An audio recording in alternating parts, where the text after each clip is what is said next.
So what I've done is I've managed to I'll split the Vetus universal coupling from the gearbox flange, so that I've managed to pull the shaft out. So this is normally in the Cutlass bearing, and I'm wearing Cutlass bearings out once every 2 or 3 seasons. So there's a lot of shale on the shaft. It's really rough, abrasive, so I'm wondering whether that's what's causing my shaft wear. I'm pretty sure the engine alignment's good, but that's definitely not good. I mean, that's your bearing surface, so I'm going to clean that up. Well, that's pretty worn. You can see that on the bottom, particularly where it's holding the weight of the prop shaft. That's where the weight's biased to. It's worn on that side. This is my old one.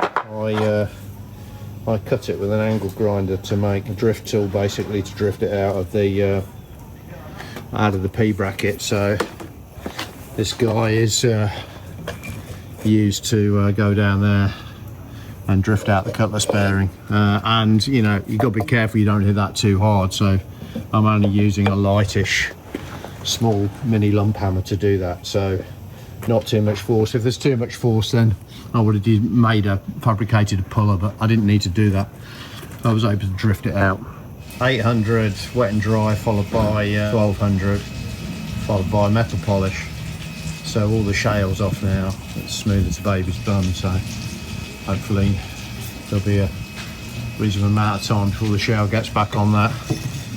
That's the old Cutlass bearing. Yeah, that's knackered.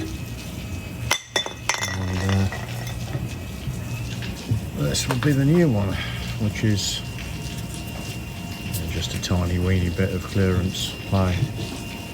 So yeah, next job is to clean up, get the shaft back into place, and then put this back in. Picture of me dad, bless him.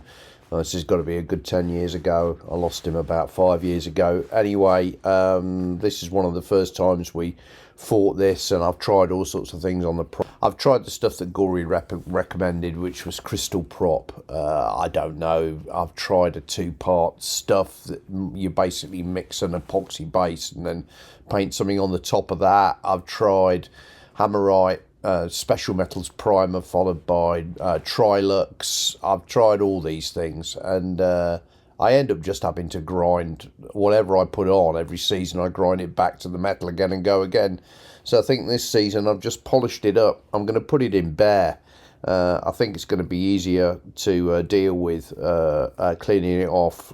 So that's going to be the test for this season. I've found that I tend to strip the prop down and clean up the components separately, but this year what I did was I dipped them in that acid you use to clean the calcium out of cooling systems. That worked really well and got all of the deposits of calcium off, made it much easier to clean. So that's probably what I'll try and do next year also.